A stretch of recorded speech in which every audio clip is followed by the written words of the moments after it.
falar sobre bruxismo, né? Bruxismo, causas emocionais. O bruxismo tem até um pouco a ver do que a gente está falando aqui, né?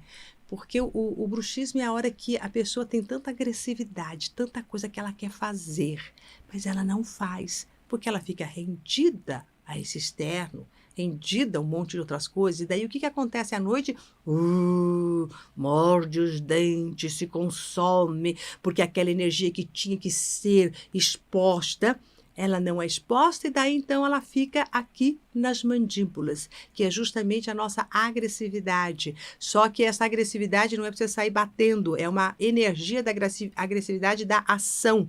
Então é a hora que você vai para uma ação. Então quem tem bruxismo tem que perguntar o que é que eu não estou fazendo e que queria fazer. Ou o que é que eu estou fazendo e que não queria fazer. E comece a olhar para si e falar, pera lá, eu vou ficar aqui roendo os meus dentes?